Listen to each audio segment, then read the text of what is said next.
ধরুন আপনার বয়স এখন ২০-৩০।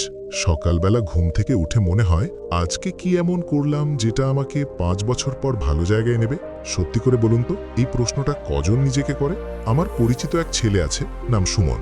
সুমন খুব সাধারণ পরিবারের ছেলে, না বাবার টাকা আছে না কোনো বড় ব্যাকগ্রাউন্ড, কিন্তু আজ তার বয়স ৩০ আর পরিবারে একমাত্র ভরসা সে। এই ভিডিওতে আমি আপনাকে সুমনের গল্পই বলবো, কোনো সিনেমার গল্প না, আমাদের দেশের বাস্তব গল্প। এই ভিডিওটি যদি শেষ পর্যন্ত দেখেন তাহলে আপনি তরুণ বয়স থেকেই টাকা আয় করতে পারবেন। শেষে এমন ৩টি উপায়ের কথা বলবো যেগুলো আপনাকে তরুণ বয়সেই ফ্রিডম এনে দেবে। পুরো বিষয়টা ভালোভাবে বোঝার জন্য আগে গল্পটা বলি। সুমনের বয়স তখন ২১, কলেজ শেষ, হাতে কোনো কাজ নেই। বন্ধুরা কেউ চাকরির জন্য দৌড়াচ্ছে, কেউ বিসিএস এর স্বপ্ন দেখছে। সুমনও ভাবত একটা চাকরি পেলেই জীবন সেট, কিন্তু সমস্যা একটাই, চাকরি পেতে সময় লাগছে আর সময়ের সাথে সাথে পরিবারের চাপ বাড়ছে। একদিন তার বাবা শুধু একটা কথা বলেছিল, বাবা তোর উপর আমাদের ভরসা। এই একটা লাইন সুমনের মাথা ঘুরিয়ে দিয়েছিল। সুমন বুঝেছিল শুধু চাকরির অপেক্ষায় থাকলে চলবে না, হাতে টাকা আসার কোনো পথ এখনই দরকার। সে তখন নিজেকে প্রশ্ন করেছিল, আমি এখন কি করতে পারি যেটা আজ ছোট কিন্তু কাল কাজে লাগবে। এইখান থেকেই শুরু হয় তরুণ বয়সের টাকা আয়ের প্রথম পথ। উপায় ১, স্কিল দিয়ে টাকা আয় বা স্কিল বেসড ইনকাম। সুমন খুব সাধারণ একটা কাজ দিয়ে শুরু করেছিল। সে ভালোভাবে লিখতে পারত, ইংরেজি না বাংলা। সে ফেসবুকে দেখত লোকজন পোস্ট লিখতে পারে না, ক্যাপশন লিখতে পারে না। সে শুরু করলো ছোট ছোট লেখা, কম টাকায়, পরিচিতদের জন্য। প্রথম মাসে আয় হয়েছিল মাত্র কয়েক হাজার টাকা, কিন্তু একটা জিনিস হয়েছিল, সে আর শূন্য ছিল না, তার হাতে নিজের আয় ছিল। এইটাই তরুণ বয়সের সবচেয়ে বড় দরকার, প্রথম নিজের টাকা।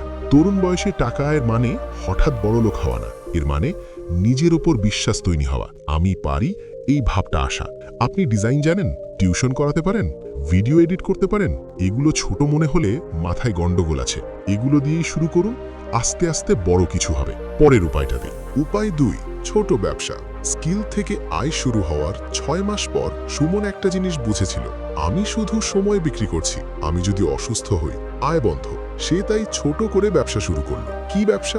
অনলাইনে পণ্য বিক্রি। কোনো দোকান না, কোনো বড় ঝুঁকি না। সে শুধু অর্ডার নিত, আগে কাস্টমারের টাকা, তারপর পণ্য আনত।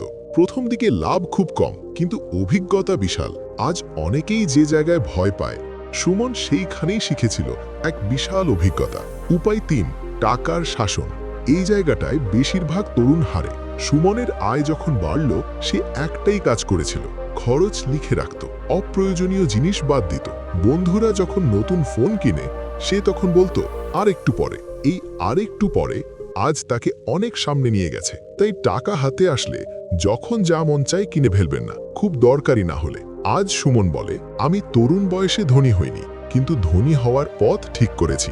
এইটাই আসল কথা। তরুণ বয়সে পথ ঠিক করলে, ভুল করলেও শিখলে, হাল না ছাড়লে ভবিষ্যৎ ধীরে ধীরে আপনার পক্ষে আসে। আপনি যদি এখন তরুণ হন, আজই বড় কিছু করতে হবে না। আজ শুধু 3টে জিনিস করুন। ১, একটা স্কিল শিখুন। ২, ছোট করে আয় শুরু করুন। ৩, টাকার হিসাব শিখুন। এইটাই বাস্তব, কোনো জাদু না, কোনো শর্টকাট না।